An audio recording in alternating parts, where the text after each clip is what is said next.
Hola a todos y bienvenidos a Andier Aduanas, vuestro canal de comercio internacional.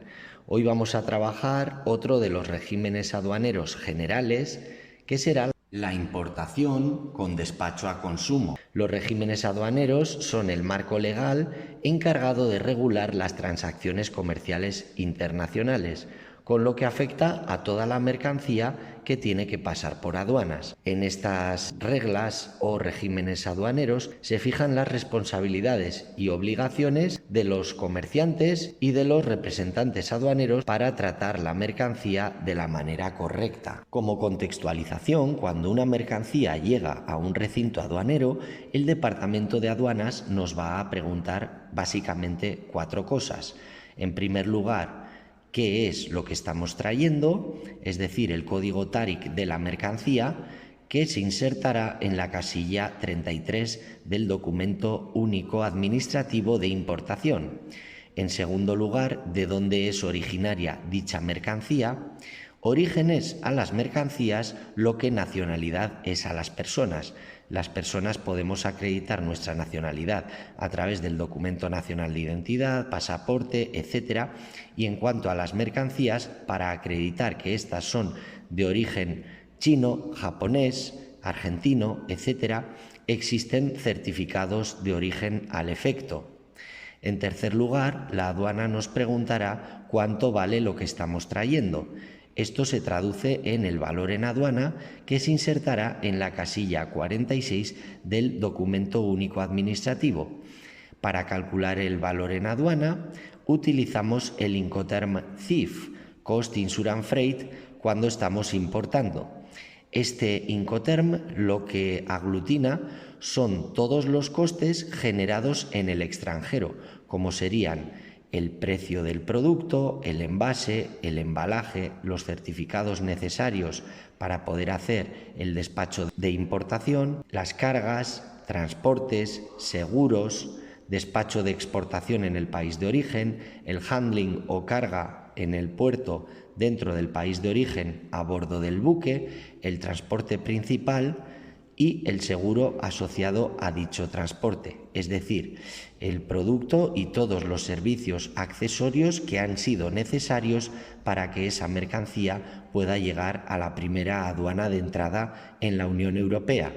Como pequeño inciso, recordar que si estuviéramos exportando, la operación inversa, el Incoterm con el que trabajamos es FOB, Free On Board, es decir, tendríamos en cuenta todos los costes asociados al producto originados dentro del país de exportación hasta el primer punto en el que la mercancía saldrá del territorio aduanero de la Unión. Normalmente, solo en las importaciones existen implicaciones fiscales, es decir, pago de impuestos, como pueden ser el antidumping, arancel, impuestos especiales, el IVA, etcétera, etcétera. En cuarto y último lugar, la aduana nos va a preguntar qué queremos hacer con esa mercancía, y a esto es a lo que dan respuesta los regímenes aduaneros, que son los destinos que dentro del marco del Código Aduanero de la Unión podemos dar a dichos productos.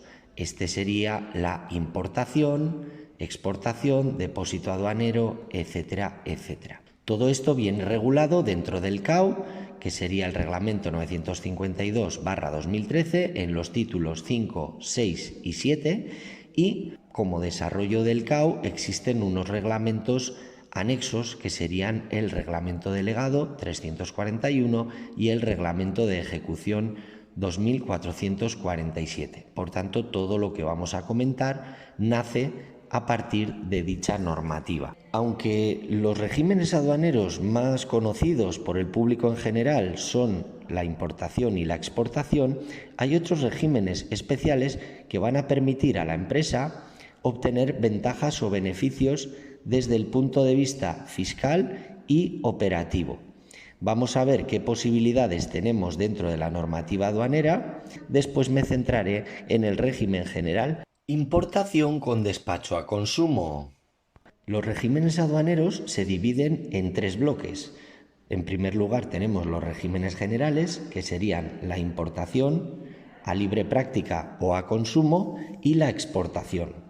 El segundo bloque está formado por los regímenes especiales, donde encontramos los tránsitos interno y externo, el depósito aduanero y la zona franca, los destinos especiales, como son la importación temporal y el destino final, y los perfeccionamientos, el activo, que incluye la transformación bajo control aduanero, y el régimen de perfeccionamiento pasivo.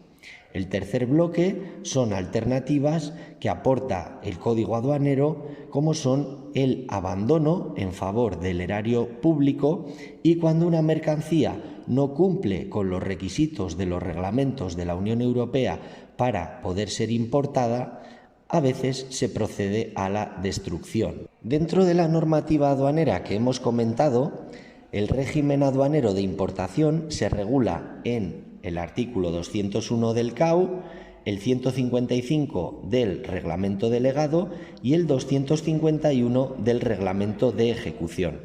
La importación es uno de los regímenes más habituales y consiste en la introducción definitiva de mercancías no pertenecientes a la Unión dentro del territorio aduanero de la Unión. Por ejemplo, traemos mercancía procedente de Islas Fiji, Guinea Ecuatorial, Islandia, Canadá, Perú, etcétera, etcétera.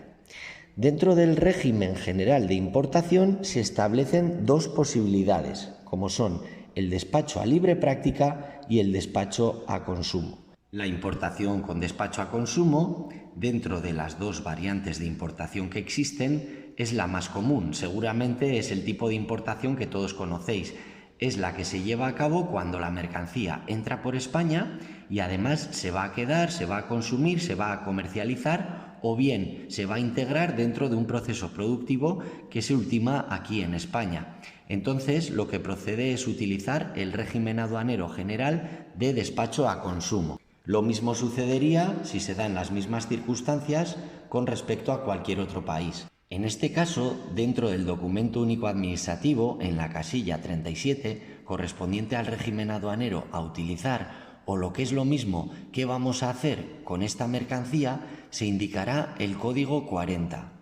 En este caso se abonan todos los impuestos correspondientes al país de importación, principalmente el arancel y el IVA, pero también pudiera haber otros derechos a abonar, como pueden ser el antidumping y, en función de la tipología del producto, incluso impuestos especiales. Entonces, llegados a este punto, la mercancía adquiere el estatuto de mercancías pertenecientes a la Unión, mercancía comunitaria, y se pueden comercializar y consumir sin ningún tipo de problema. Como inciso, comentaros que si la empresa se encontrase en régimen de IVA diferido, que es un régimen especial de los que existen en la agencia tributaria, eso supone que en su DUA, documento único administrativo, no van a pagar el IVA, pero sí lo van a declarar. Y también hay un régimen intermedio en el que normalmente no hay muchas empresas, ya que lo normal es que la mayoría de empresas estén en el régimen de declaración del IVA trimestral normal, pero las de mayor facturación están en el REDEME, que es el régimen de devolución mensual, y se hacen las declaraciones mensuales. Si la empresa exporta mucho, ya sabéis que las facturas se emiten sin IVA, ya que las mercancías destinadas a la exportación quedan exentas de IVA según la Ley General del IVA, y sin embargo las empresas sí soportan IVA en sus compras, con lo cual aquí se puede generar un saldo a su favor con respecto a la agencia tributaria. Pero si no estamos en el REDEME, aunque en el caso de declaraciones trimestrales vayamos generando saldo a favor, ese saldo solamente nos permite compensarlo realmente a final de año, mientras que si estuviéramos en el REDEME, esto funciona mes a mes. Así pues, estar en el REDEME minimiza el coste fiscal o financiero del IVA. Por tanto, si podemos pasar del régimen trimestral al REDEME, ya tenemos una ventaja importante. Y si pudiéramos pasar, ya que cumplimos los requisitos, al régimen de IVA diferido, tendremos todavía mucha más ventaja, porque tendremos un ahorro fiscal muy importante al no tener que anticipar el pago del IVA cuando ejecutamos la operación de importación. Entonces, para poder aplicarnos alguno de estos regímenes especiales con respecto al IVA, es muy conveniente que consultemos los requisitos en la agencia tributaria. Normalmente es a final de año cuando se puede solicitar el paso a estos regímenes especiales para poder entrar a formar parte del mismo a partir del comienzo del año siguiente.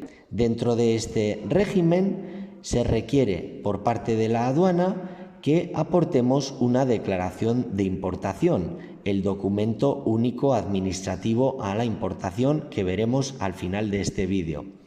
Las mercancías, por otro lado, deben estar depositadas bajo la vigilancia aduanera en el momento de la declaración, es decir, cuando vamos a realizar el despacho de importación, y deben estar dentro de un ADT, almacén de depósito temporal. La mercancía estará sujeta a medidas de política comercial y a veces, en función de la naturaleza del producto y el origen del mismo, nos pueden establecer controles para aduaneros, como pueden ser controles de farmacia, sanitarios, fitosanitarios, veterinarios, controles SOIBRE relativos a calidad y seguridad de los productos, certificados CITES para especies de flora y fauna en peligro de extinción, etcétera, etcétera. Esta declaración de importación con despacho a consumo generará una liquidación de impuestos en aduanas, que estará formada principalmente por el arancel y el IVA, aunque pudiera haber otros impuestos en función del producto, como los impuestos especiales, y en función del país y empresa, como los impuestos antidumping. Ya he comentado entonces que mediante la utilización de este régimen, la mercancía adquirirá el estatuto de mercancía perteneciente a la Unión y, por tanto, podrá circular libremente. Por otro lado, he comentado también que para calcular el valor en aduana de la mercancía, que será la base imponible para la liquidación de los impuestos, para el cálculo y el abono de los mismos, debemos basarnos en Incoterm CIF, Cost Insurance Freight, que contendrá el precio del producto, envase, embalaje, la carga desde la fábrica del vendedor al primer porteador o transportista, el seguro asociado a ese transporte hasta el puerto de salida, el despacho aduanero de exportación y los gastos que se den dentro del recinto portuario de salida, como puede ser la manipulación del contenedor, la tasa por uso del recinto portuario y la tasa por vigilancia aduanera en el puerto de salida, también la carga a bordo del buque que realizará el transporte principal, el flete asociado a dicho transporte que conecta el país de origen con el país de destino y el seguro asociado a ese transporte principal. Por otro lado, en lo relativo a la documentación para poder despachar correctamente a libre práctica, tendríamos que aportar la factura comercial, la packing list o lista de contenido, detalle de las mercancías que viajan dentro del contenedor, la autorización del despacho aduanero si es que vamos a utilizar un declarante en nuestro nombre, por ejemplo, contratamos los servicios de un representante aduanero para que despache de importación en nuestro nombre, entonces será necesario otorgarle poderes para que el Departamento de Aduanas vea que efectivamente es una persona habilitada para hacer la tramitación a nombre de la empresa. Tenemos que aportar la declaración sumaria. Dentro del recinto aduanero nos indicarán cuál es la ubicación exacta de la mercancía cuando entra en el puerto, aeropuerto, etcétera, durante su permanencia en depósito temporal. Tendremos que aportar la declaración de origen si corresponde, es decir, si existieran acuerdos comerciales preferenciales entre el país de origen y el país de destino, es posible que existan rebajas arancelarias que pudiéramos utilizar, de tal manera que tengamos menos carga fiscal. Cuando esto es así, es necesario acreditar que la mercancía es originaria de dicho país y esto se hace mediante un certificado de origen, como puede ser el EUR1 o el ATR para mercancía originaria de Turquía, o si es mercancía originaria de países SPG del sistema de preferencias generalizadas, los países de menor renta del mundo, con los cuales por la Organización Mundial del Comercio pues hay reducciones arancelarias. Estos forman parte de un sistema REX, registro de exportadores autorizados, y cumpliendo una serie de requisitos para acceder a dicho sistema pueden realizar una autodeclaración en factura, es decir, al final de la factura comercial insertarán una pequeña leyenda indicando que el fabricante de estas mercancías acredita que el producto es originario, por ejemplo, de Filipinas. En cuanto a otros documentos que se puedan requerir en aduanas, esto dependerá de la clasificación arancelaria o el tipo de producto del que estemos hablando, su naturaleza e, insisto, a veces en función del país de origen.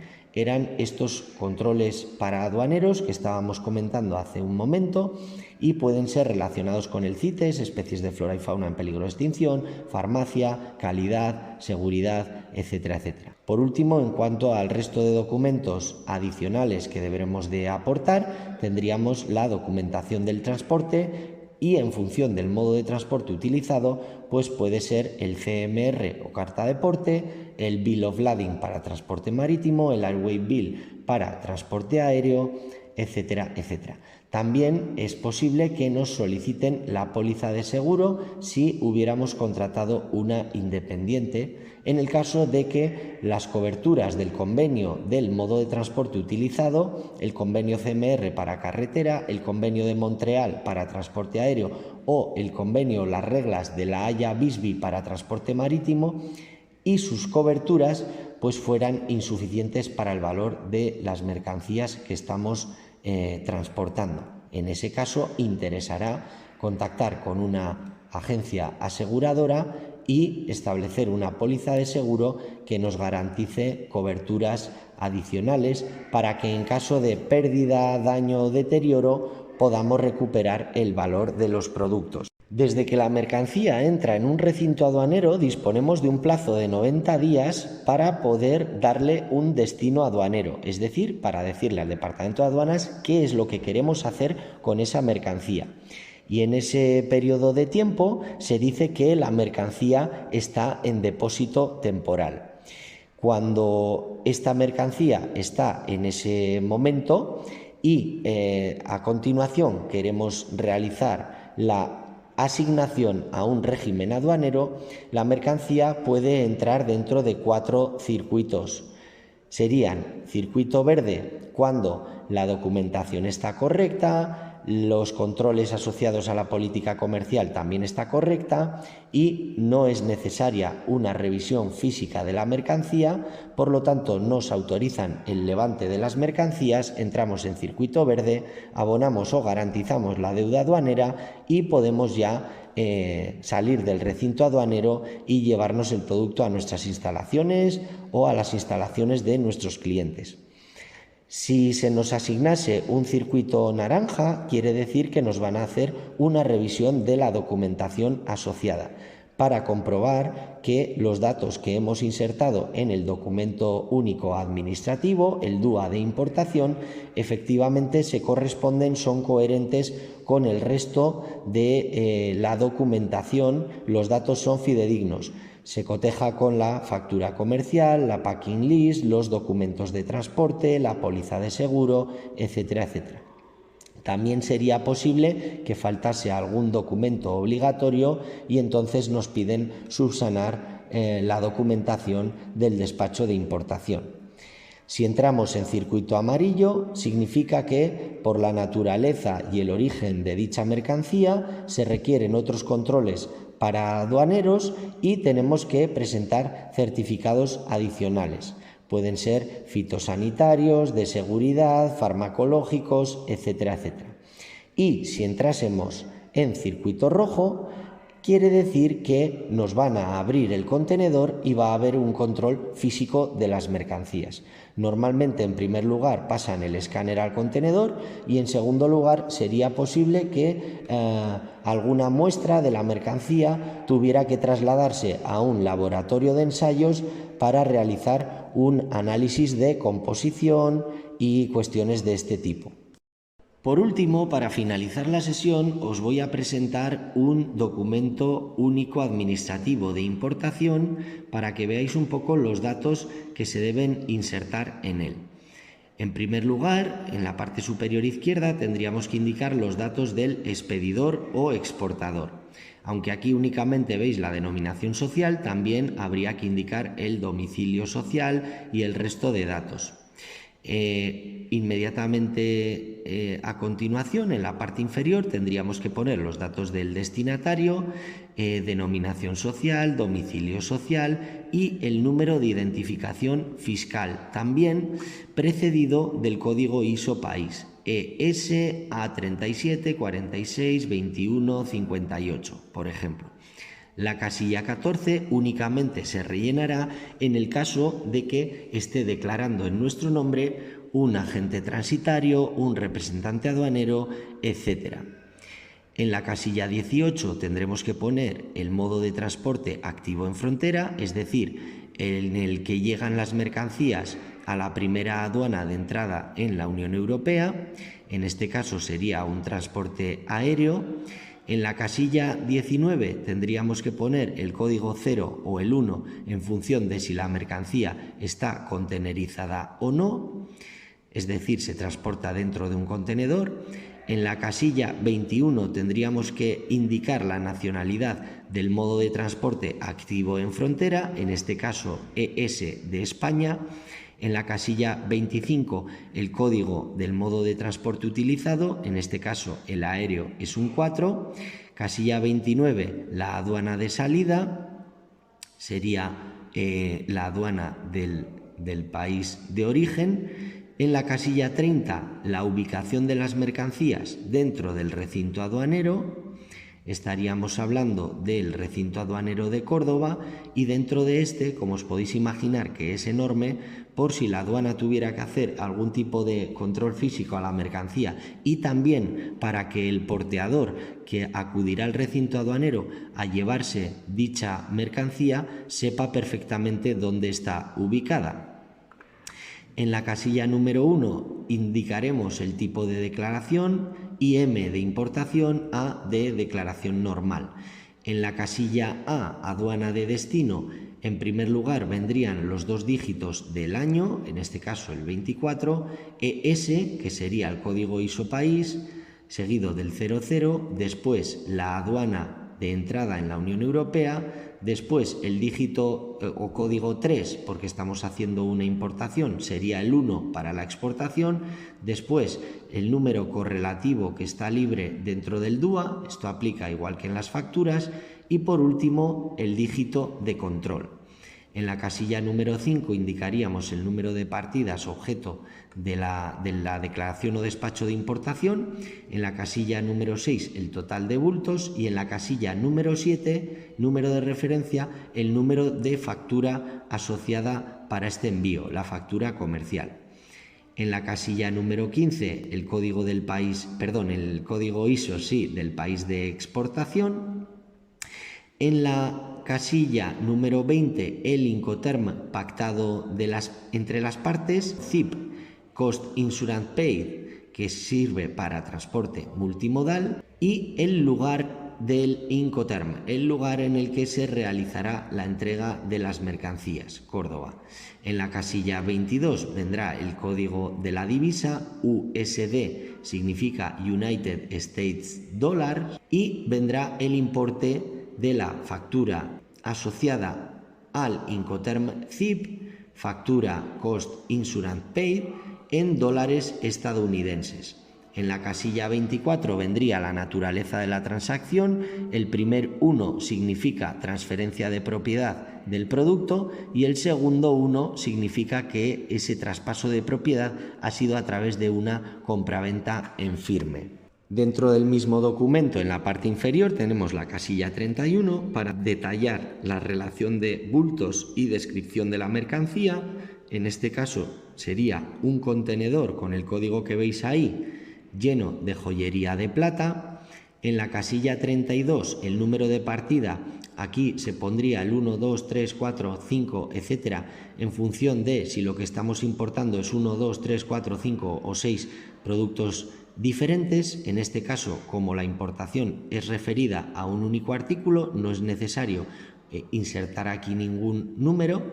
En la casilla 33 vendría el código TARIC de las mercancías, sería el código que se asocia en la Unión. Como sabéis, los primeros 6 dígitos forman parte del sistema armonizado y son iguales en todos los países del mundo, pero el séptimo y siguientes ya cambiarán en función del país.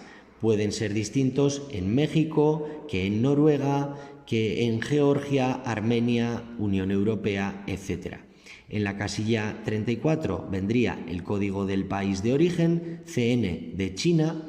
En la casilla 37 vendría el régimen aduanero al que queremos asignar esta joyería de plata.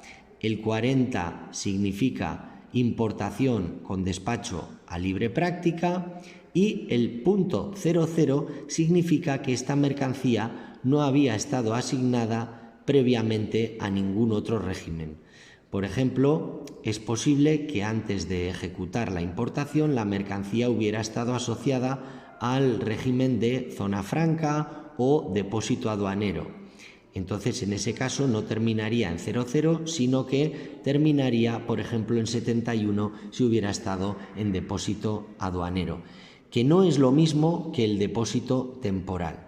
Veréis otro vídeo más adelante en el que explico tanto el depósito aduanero como la zona franca. En la casilla 35 tendríamos la masa bruta en kilogramos, en la casilla 38 la masa neta, en la casilla 41 las unidades suplementarias y en la casilla 42 el precio del artículo. También vendrá en Incoterm ZIP, Cost Insurance Paid y en dólares estadounidenses. Después, en la casilla 45, ajustes, si el contrato de compraventa entre las partes se hubiera firmado con un Incoterm anterior a ZIP o CIF, por ejemplo, S-Works, FCA, FAS, FOB, CFR, CPT, etc., tendríamos que hacer los ajustes necesarios, sumar los costes que faltasen hasta obtener el valor en aduana, en Incoterm, CIF o ZIP, ¿vale? Porque decimos que la base imponible para el cálculo de los impuestos será toda la relación de costes que hayan tenido lugar en el extranjero. Por lo tanto, si las partes hubieran pactado una entrega en el puerto de salida, por ejemplo, con la mercancía cargada a bordo del buque, esto sería Incoterm FOB, Free On Board, faltarían sumar para llegar a CIF el transporte principal, marítimo, por ejemplo, o CIP, el transporte aéreo, en este caso, y el seguro asociado a dicho transporte. De esa manera ya tendríamos el precio calculado en el valor de transacción, pero trasladado a la base imponible que nos pide el reglamento del Código Aduanero de la Unión, ¿vale? Que sería el Incoterm CIF, y se insertará en la casilla 46 de valor estadístico. En este caso veis que, pese a no haber realizado ajustes, los importes no coinciden. Esto es porque en la casilla 42, al igual que en la 22, el precio de la mercancía venía en dólares estadounidenses, pero para la casilla 46 ya hemos aplicado el tipo de cambio y hemos pasado el valor a euros, que será la divisa en la que tengamos que hacer el despacho de importación y la liquidación de los impuestos.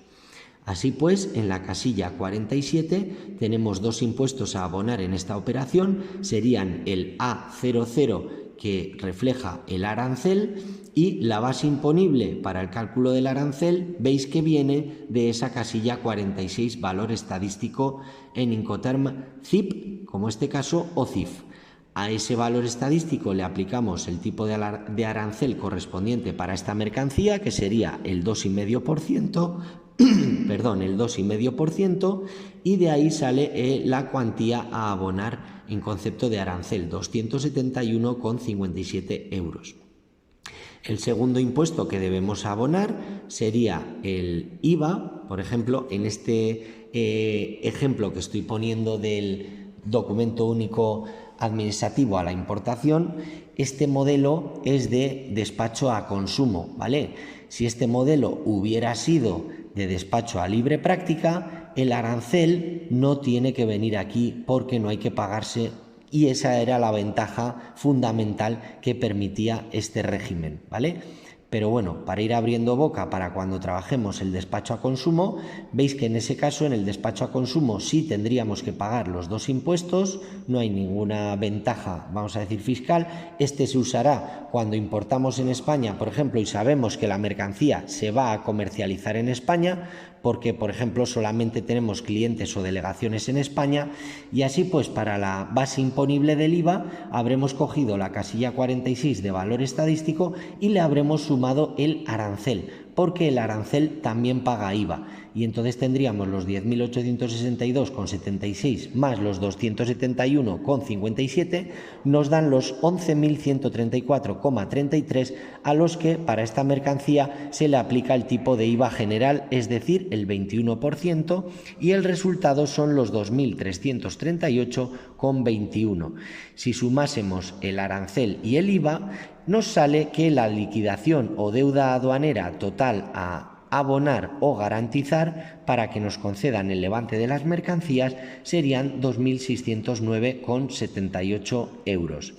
En la casilla 54 indicaremos el lugar en el cual estamos despachando de importación, en este caso Sevilla, el 27 de noviembre, y el declarante con su firma y sello o la firma digital con certificado digital, y en la casilla de la izquierda, la J, control por la aduana de destino, ahí vendrán la fecha de admisión de la declaración, el 27 de noviembre.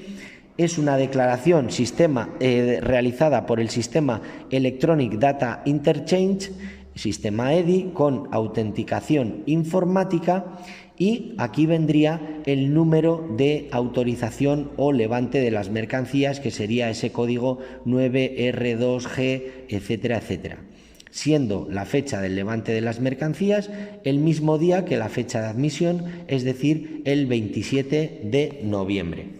Esto quiere decir que muy probablemente esta mercancía ha entrado en circuito verde, es decir, no ha hecho falta una revisión física de la mercancía, tampoco había controles para aduaneros sobre la misma, tampoco ha habido que subsanar ninguna documentación de las básicas como factura comercial, packing list, documentos de transporte, certificado de origen, etcétera, etcétera. Y por lo tanto nos han asignado a circuito verde, y el levante de las mercancías ha tenido lugar en el mismo día de la fecha de admisión de la declaración. Esto ha sido todo por hoy. Recuerda que puedes comentar los vídeos, hacer like, compartirlos, suscribirte al canal y comentarme cualquier inquietud que tengas para poder editar nuevos vídeos sobre comercio internacional. Me podéis escribir a andier.aduanas@gmail.com. Gracias como siempre por estar ahí y nos vemos en el próximo vídeo.